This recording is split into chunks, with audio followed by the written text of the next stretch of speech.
Now, probability is the study of the likelihood that something will occur. Now, probability can come to you in the form of a fraction or a decimal or sometimes a percent. Now, let's talk about an example of a probability. Something real easy that you probably use every day, a coin. If I were to ask you to flip a coin, what would be the probability that of that one flip you would get a heads? Well, since there's one head on two sides of the coin, your probability of getting a head would be 1 out of 2. All right, now, for that one flip, it would be 1 out of 2.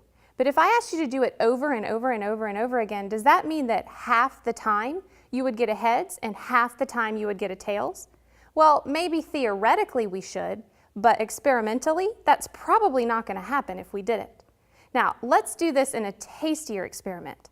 What if I had a huge bowl of chocolate sitting in front of me, and I were to ask my daughter Ellie to pull out a chocolate at random? What would be the probability that she would pull out a blue piece of chocolate? Well, let's try it. Let's see how many it takes for her to get to a blue. All right, go ahead, Ellie. All right, well, the first one's red, so she has to eat that one. What about the second one? Don't look.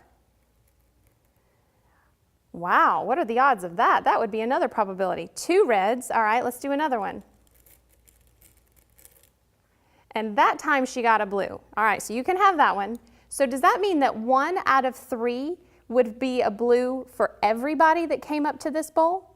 See, no, that happened for her one experiment, but I bet if we did it again, it wouldn't be 1 out of 3 again for her. It would probably be 1 out of 7 or something like that.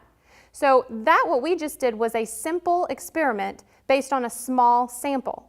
If I want to know the theoretical probability, though, of her picking out a blue, I need to know 2 things.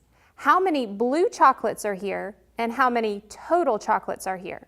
And to find the probability of blue, I simply take how many total blue divided by the total in the bowl, and that would be the probability of getting a blue. All right, now we're going to try that, but I need some help counting all of this. So I'm going to give this whole bowl to Ellie, and she and some of her friends are going to put this into individual little bags, and they're going to count it for us so that we don't have to do all of that work.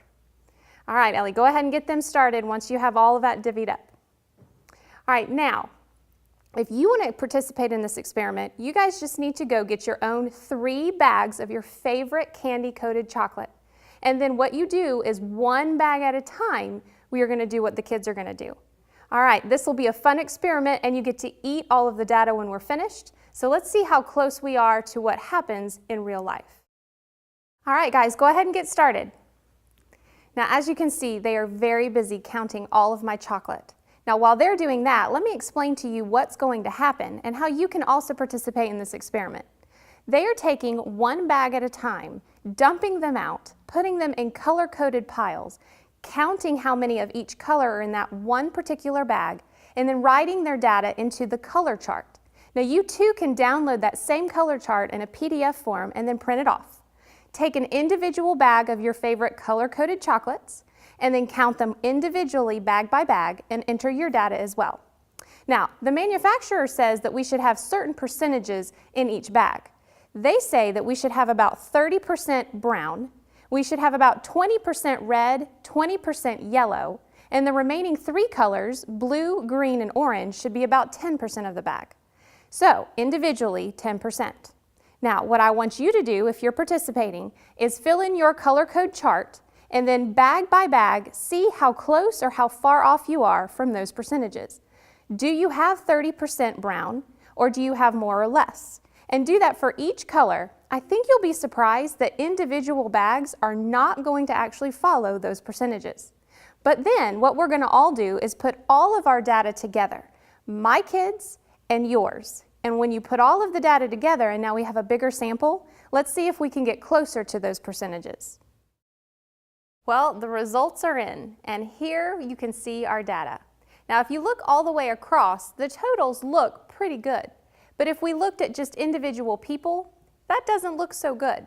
If you just look at one person and how many brown and red and yellow candies they had, that doesn't match up to the percentages that we had hoped for. But as you can see, the more data that we collected, the bigger sample we collected, the better our results turned out. That's key when you're doing statistics. Don't just go after a very small sample.